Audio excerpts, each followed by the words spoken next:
Have you concerns that someone you know is self-harming? Suicide is different to the kind of self-harming behaviour that we are going to look at today. Self-harm, as distinct from suicide, is where a person usually secretly causes damage or pain to their body, for example by cutting or other means, in order to relieve or express intense emotional distress. As distinct from suicide, people who self-harm in this way usually want to live and use this behaviour as a coping strategy to do so, though it can still be very upsetting when a family member or friend finds out that their loved one is doing this. If someone you know may be harming themselves as a way of coping with emotional distress, you may feel isolated and powerless as to how to deal with it. Try and stay calm, and let us reassure you that there is plenty of information, support and tips available that will help you deal with the situation in constructive and appropriate ways. So, before we look at tips, let's consider some important facts about self-harming behaviour. 1. Self-harm is a symptom of a problem. It is not in and of itself the problem. It's a reaction to issues in someone's life, and that is what people really need support with. People who self-harm are usually worried about others' reactions to what they are doing, and this is why it is so often kept a secret. 2. Self-harm is not a mental illness, but a behaviour that some people use to cope with difficult emotions or experiences.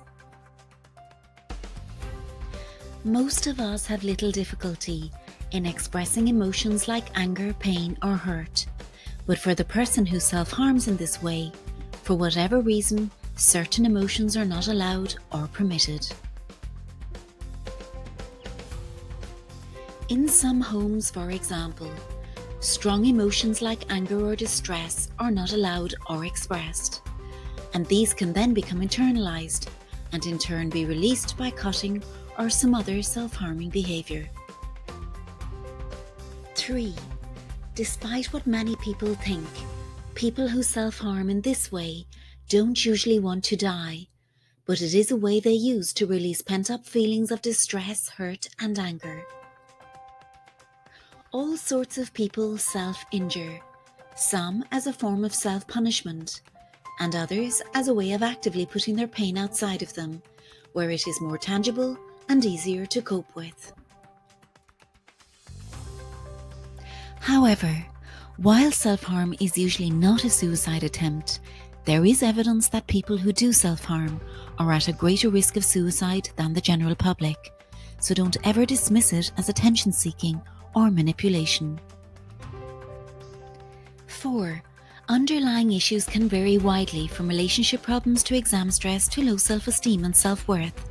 However, mood and anxiety disorders which will need professional treatment can also be associated with self-harm, such as PTSD, OCD and clinical anxiety and depression. Dealing with self-harming behaviour isn't easy, even with the greatest support in the world. It can take a long time for somebody to stop the behaviour. However, support is critical to the process, so equipping ourselves with information, skills and tips is an important step in the right direction. Indeed, here are 5 tips for you to consider. Tip 1. Trust your instincts. Listen to your gut if it's telling you something isn't right.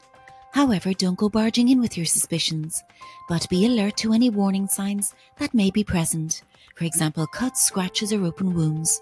See Eridu resources for warning signs. Tip 2. Ask the person how they are doing and remind them often that you are genuinely there for them if they need to talk to you about anything. Don't push a person to talk if they aren't ready. They need to be able to trust you, so show them that they can. If they do share with you, remember to actively listen. Be non-judgmental, make eye contact, and communicate that you hear what they have to say. See presentation on active listening in Eridu resources. At all times, avoid shaming and judging the person. Don't say things like, "Don't you realise how awful it looks? How could you put your parents through this? Just stop cutting. What will people think?"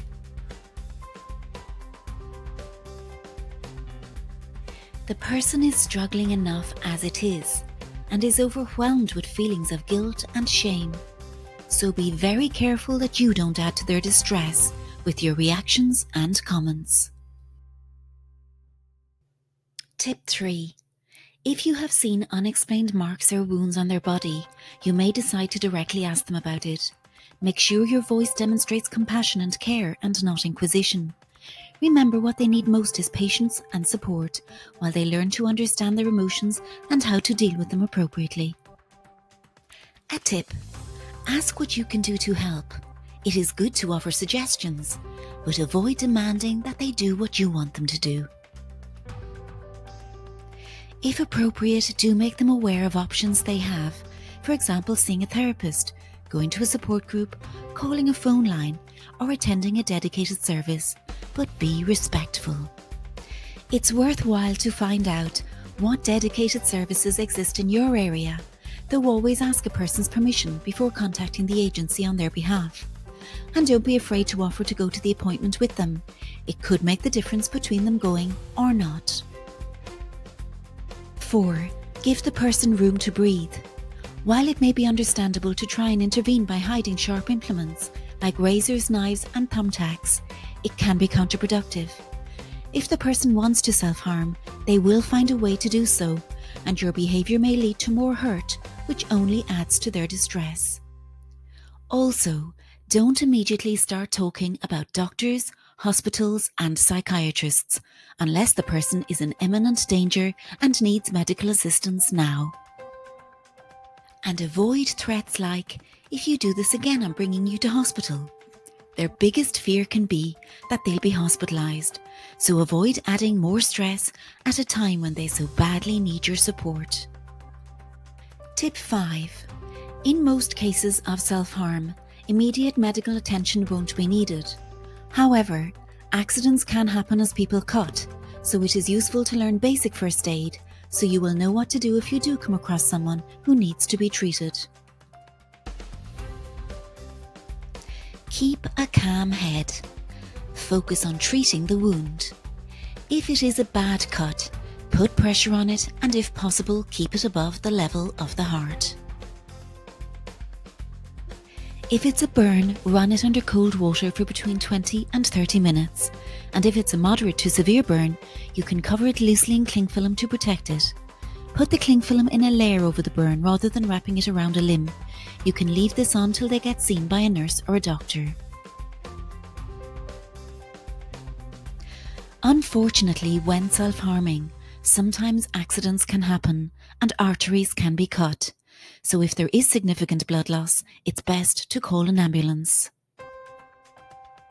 This world is so busy that it's easy for people to just put their heads down and not take notice, or not take the time to listen actively. Be a mental health ally and look up and take notice of those around you and see, are any of them in trouble?